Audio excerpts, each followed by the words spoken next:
Hello, everybody. Welcome to Porter's Place. Happy Friday. Big news here at the 904. The Jacksonville Jaguars have found their new head coach.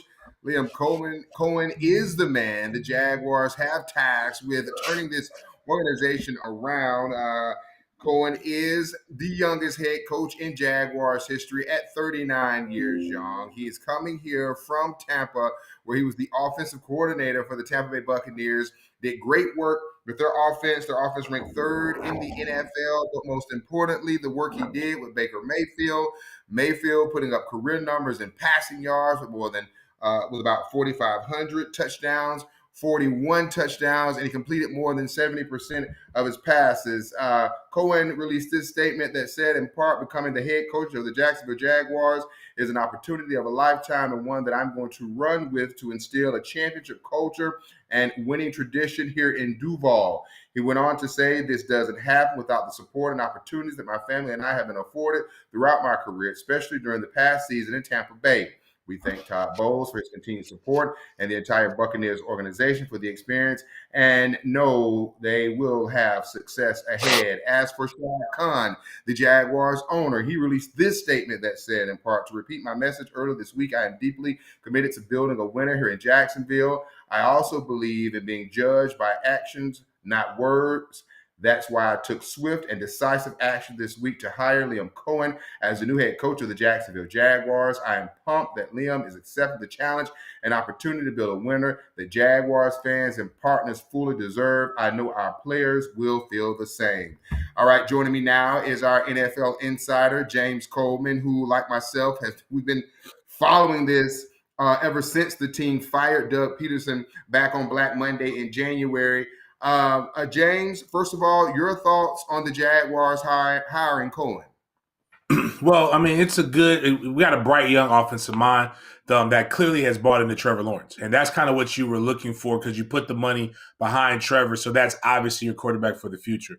I think outside of Ben Johnson or Joe Brady, this is probably the best case scenario that they could get.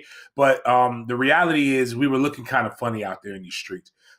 With Balky, people turning it down, him originally turning it down, Shad finally, being the thing that he need to push him over the edge to be able to go and get this nice new young fresh offensive mind to be able to come here. So it's not a grade A+ hire, but it's definitely much above board for what the trajectory the Jaguars were going to have to do. James, we'll get back to the Balky situation in just a second, but let's just talk about what we saw, the work that Coen did over in Tampa Bay with Baker Mayfield. First of all, he comes from that Sean McVay tree. He spent some time out there with the Los Angeles Rams. Then I just said a few minutes ago, the Bucs were ranked third in total offense in the NFL. Then when you consider what he did with Mayfield, you have to feel good about it, especially knowing that Trevor Lawrence has not really evolved into that guy that the Jaguars thought he would be at this point. I mean, if you think about Baker, kind of a similar situation. Top pick, guy you bring in to change your franchise, doesn't really pan out where he's at. The only difference is Baker's had to bounce around a couple places until he found his home in Tampa Bay. So you're hoping that this helps prevent Trevor from having to do that bouncing around part, and he can figure it out. We also look at some of the similarities that the Jags have to the Bucs. The wide receiver situation. He figured out how to get the ball to Mike Evans. Do we have a guy that can figure out how to make sure we get the ball to Brian Thomas Jr., as well as our plethora of other weapons? They got the tight end involved. They were doing some good things in the running game, a couple of different backs. But he's got the tools to be able to make this offense efficient. But here comes the kicker, is does he have the command presence to make alpha males want to be able to fight for him? When you listen to what Trevor said at the end, it bothered me because at the end of the day, they're professionals, but leadership matters. And that's basically what Trevor echoed, is that we just didn't believe. And does he possess what they believe? He talked about bringing a championship culture to Jacksonville. From where?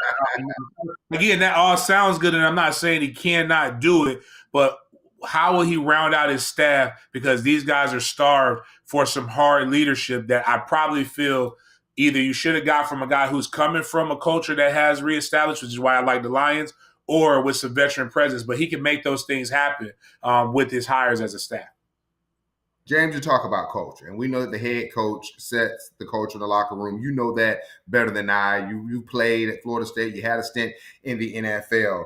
James, do you have any issue though with him first turning down the interview, then after turning down the second interview with the Jacksonville Jaguars, not having any communication with the Tampa Bay Buccaneers until late yesterday, about 5 o'clock, according to reports? He ignored the Bucs phone calls, a Bucs team that had offered to make him the highest paid coordinator in the NFL. He talks to Bowles around 5 o'clock, says, you know what, I'm going to entertain the Jaguars. But it's also being reported that he said the reason why he did not communicate with the Bucs before the conversation with Bowles because he had a sick kid. Now, listen, we know NFL, I'm going to use your analogy, not for long. We know coaching changes happen. Nobody's loyal in this business. But when you're walking into a locker room where you're trying to establish a culture and you see how he handled this situation, do you feel like that's going to be a problem or the players are going to be looking kind of side-eye? No, I just think he just can't take things personally and understand things are business. He's about to get into a situation similar to that in free agency. One of my favorite things is I tell people athletes and politicians believe they're above regard because we treat them and hold them to a standard that's higher than ours.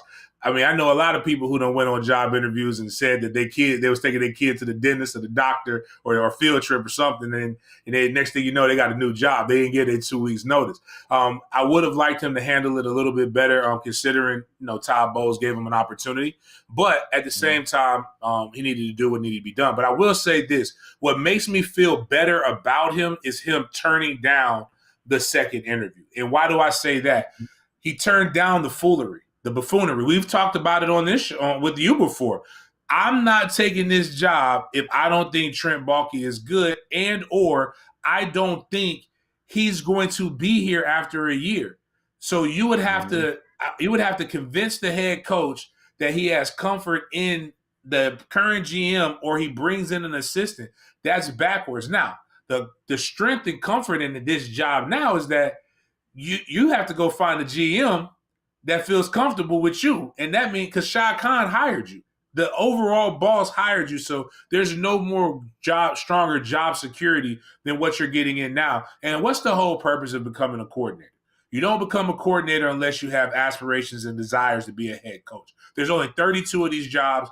They do come often. They come open about every 3 to 5 years, but you could miss your window. You have to strike while you're hot as a player, and you have to strike while you're hot as a coach. And, it is tough. It's a fraternity. You're going to see these guys, but I'm pretty sure there's no love lost when it comes to this, no bad blood, because at the end of the day, he's taking a better job. But I do think it's kind of funny to be able to, if he did, in fact, use his kid. I can't wait to the combine and when I see some of these guys, because if nobody else in the media is going to ask that question, I'm going to ask that question because I definitely use my kids every now and then when I don't want to do something. I understand.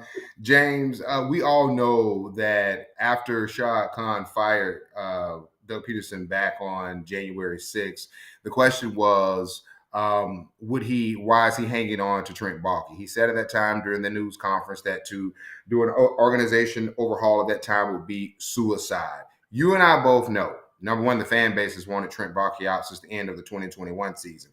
You and I both knew as well that the top candidates, a la Ben Johnson, who's now the head coach of the Chicago Bears, said during last year's coaching cycle when he was a candidate, he had to have what he considered a perfect situation, meaning the GM, he had a say in that kind of thing. With all of that being said, why do you think Shad Khan even took the risk of hanging on to Baalke, knowing that the top candidates had an issue with him being the GM? Baalke's got a mean talk game. And as I was talking to some of the other guys in the NFL, he's picked pretty good players. I mean, it's not that the roster is devoid of talent, they're devoid of motivation. But my counter to all of those things was he's been around, this would have been his third coaching hire. The only consistent piece is him. And I think, where I think Shad should have cleaned house a long time ago, like with a firing, like completely, thoroughly clean house. Something about consistency and keeping something to changing of the guard means something to Shad. And I do understand where he's kind of coming from. Right now, we're kind of floating around naked. We don't have anybody to be able to organize the scouting of the draft or of the current players that are about to hit the free agent market. And you're going to have to rush. That's why you typically see the GM hire first and then the head coach. But Shad did it backwards. Shad did the firing backwards. It should have been Balky first, then Doug. But regardless, he has it done now. But I think it was just more of a thing where Shad's trying to maybe run this too much like what he feels traditional businesses run like, and not enough like how the NFL goes, because it is a year calendar, and you've got to be able to make sure you're doing things in a timely manner so that you can make the right choices, so you don't put this coach, this young coach, in a position where he's already behind the eight ball. I also thought it was interesting. According to reports, Balky wasn't the only reason why Coen initially turned down the second interview. It was Balky, plus he wanted to be paid along the lines of Ben Johnson, the new head coach of the Detroit Lions. Ultimately, he got the pay. Ultimately, Balky is gone. He also wanted to select his GM. So with that being said, James, it sounds like Coen, as you said, is taking full advantage of a team that was desperate, in desperate need of a head coach after fumbling the bag, as the young folks like to say, out of the gate. And it sounds like to me that in these negotiations, he may have a GM that he wants and that he's told Khan already to go get. I mean, when you've been told no numerous times, you do what you got to do to get the girl that you want to take to prom, and that's basically what it Right. is right now. I mean, like I said, you shoot for the queen, and then you take the one that you know won't say no. And what ends up happening, but now instead of her just saying yes, she has stipulations. Give me the limo. Give me the roses. Give me the croissant. Give me all those things. Take me to the Michelin star restaurant. But I like that about him. It shows that he has a shrewdness about him that could bode well in the NFL. So I'm curious to know, who he's going to go with, because the reality is he was in college not too long ago. So he was an offensive Right. coordinator for the University of Kentucky. So it's kind of like, okay, you do have some relationships, but it's not really that strong. What I'm afraid of is we'll be in a situation that we were similar to when Shad first took over the franchise. Except for the only difference is we won't have a rookie owner. But when he first took it over, he had a rookie owner, rookie head coach, rookie GM. Hopefully, he has the wherewithal to find somebody with some that has some experience or cachet in the NFL, so that we don't make mistakes and we're still here kind of stinking 10 years later, or so many years later, that we kind of get this corrected, because it doesn't take a lot. It just takes having the right guy that can create the spark, because regardless of what the record is, we aren't that far away. Yeah, this guy has 15 years of coaching experience. And I think the biggest thing, the GM is big, but people really will be watching to see who he hires as the defensive coordinator, because we know the issues that we've had there the last couple of years of ball. But let's not address the elephant in the room. We have to. Trevor Lawrence.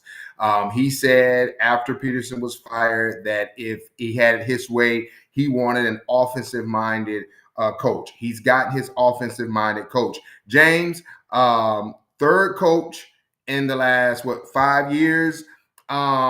James, at this point, I firmly believe Trevor Lawrence has no more excuses. He has got to take that next step this year. Your thoughts? Well, I mean, the crazy part is that you can't make demands when you're the franchise quarterback, but typically you're the franchise quarterback when you've done things to make sure you're truly at the helm of the franchise, and he hasn't really done that yet. So it's cool that he got with his 1 star, but he goes with this coach. If this coach wins, then he will be in Jacksonville for quite some time, and he'll be making a lot more money, and realtors will be happy that the economy is going to boom. If they lose, there's another coach that's going to come in, and you're going to go out with the trash as well. So a lot of the onus comes on you. You've had offensive minded coaches. For all the things Herb was a special teams coach in college, but he's a guy that had innovative offenses and hired people, guys that play with grit. It did not work with him out the gate. Doug Peterson is literally a quarterback who brought in the best guys to be able to get you in for 1 year of work. At the end of the day, we keep pointing the fingers. When you point one finger, 3 point back at you. Is it all starts and ends with you. You distributing the ball like a point guard. You being able to know when to take the deep shots. You being able to know when to not make the foolish plays that you still make to this point. He has all the tools. He had all the hype coming in. You have the receivers now. At this point, you need to just make plays regardless of who the coach is. Because I promise you, every offensive play is designed to score. And that's the problem. If we did what every offensive play was designed to do a little bit more, you wouldn't be on coach 3 in year 5. James, also the last couple of years, Trevor Lawrence has not been there during that final stretch, those 9, 8, 10 games, the final stretch of the season.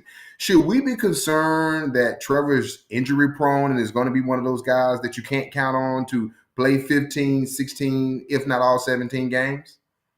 I mean, you are what your tape says, and that's basically what it is. But I think his injuries come from just the way he plays. He just doesn't make, at times, the smart football move. Even no matter how we feel about the Texans here, slide earlier in that situation. You know that guy. You know there's a headhunter out there. Slide earlier. Don't take the sack. Use your legs to get out of bounds. I mean, when we look at Patrick Mahomes for all of the flaw, for all not the flaw, excuse me, for all of the things that people say that the referees give him the benefit of the doubt, he's able to get down quick. He's able to get out of bounds. We need Trevor to protect his body and use it as an asset, and not just, we know the guaranteed money is the guaranteed money, but like let's play like you're trying to guarantee some wins. So take care of your biggest asset a little bit more, and I think we'll be fine. I floated around the idea the first time we did Porter's Place here, and I said I think it would behoove the next head coach to not necessarily put on the coaching staff, but have like Tony Baselli, Fred Taylor help in building that culture. There have been reports that Tony Baselli played a big role in the Jaguars getting Coen to come back. Your thoughts, James, on possibly leaning on the Fred Taylors, the Tony Basellis, who have been a part of Jaguars teams that have won in the past, in trying to build this franchise now into a consistent winner? I'm all about paying homage to your legends, but I'm also all about professionals doing what professionals do. And Tony does a great job of covering the NFL. Is Hall of Famer, all the different things. You definitely want him around. But if we're going to bring Jaguar players back, we need to bring those back who are actually kind of doing this. And that's not just for Jags. That's my opinion when it comes to my alma mater. It's my opinion when it comes to a lot of things. I'm for it. But at the end of the day, if they don't know, if they've never been a part of a head coaching hiring process, their opinion is no different than you or I's. I mean, we can have a strong opinion, but we don't know what goes into the head coaching hiring process. I can talk about what I like. I haven't played for a legendary head coach, but I can tell you what I think from a player's perspective, but I don't really know from from the front office perspective and all of the different things that go into it. But I really do think what they could do, and they used to have the Jaguar legends where the guys came in and they did it for the fans and they were around. Don't get rid of that idea, but create some kind of mentorship process, if nothing else, for the rookies, where those guys were Tony Baselli, Fred Taylor, Big Leon, a guy like Michael Ross, like guys from all over the place, like from your highest of your highs to the lowest of the lows on the rosters, can talk to these young men about what it's like to be an NFL player in this great city. And because I think a lot of times the off the field stuff is really what ends up getting players. That can help create more locker room culture and camaraderie. But outside of that, I think you got to let the execs be the execs, and the players and the former players be the former players. Speak the language to those of which the culture you are a part of. Don't go, stay in our lanes, and I think we'll be all right. James, in the roles that we work in television, it's never too soon to start looking ahead. It's never too early to start talking about the future. And I'm going to do this here. In your eyes, in his first year 1, what does success look like for Liam Coen? Very simple. Delay draft talk as long as we can. All I look for every year in the Jags is I want to play meaningful games in November. Then after we get done playing meaningful games in November, let's play some meaningful games in December. And if we're in December, at least until the second week of December, we haven't given up hope for making the playoffs. This man has had a successful first year. That means he has done the locker room. That means he's basically he's better than where he was at now. The problem that we've had is before Black Friday, we're already looking forward to Black Monday when we're firing Okay. coaches for too long. Okay. If I'm shopping for my Christmas and for my kids, but I'm also excited to be able to come on Sports Final because I know we're going to talk about where we may be going for the playoffs, then this man has done his job. And if he makes the playoffs in year one, he is really going to set the bar high. Don't let him win the game. I mean, but then again, Doug did that. But Doug's reason why he's Yes. not here is that he did not consistently do that. The city deserves a winner. And this city, I've seen from hanging out with guys at my cigar lounge and interacting with people with different things, they love a winner. And they talk about those 90s teams like they won a Super Bowl, even though they didn't. But the city was fun when it was winning. 2017, I still remember that year. It was crazy. We all forgot our normal sports schedules and like a lot of different things because we didn't expect to be playing that long. 2 years Right. ago, my son was already a Jag fan, but became a real Jacksonville Jaguar fan, being in the basically two playoff games, the play in the last game, and then the comeback against the Chargers in the freezing cold. He was able to witness all of these different things, and I think that's what creates the memory. So again, everybody they're starved for a winner. If he wins, he will be considered. He could be. Mayor Deegan's going to get mad because he will be considered basically the mayor if he's able to figure that out. You know, I don't think she's gonna be mad because she's a diehard Jag fan. I'm sure she'd rather be second fiddle to him if this team is good when we haven't enjoyed as much success as we thought we would have. I'm gonna wrap it up with this, James, before we go. If you are Brian Thomas Jr., who had a sensational rookie season, if you are an Evan Ingram, if you are a Travis Etienne, get me excited. Why should they be excited about this hire?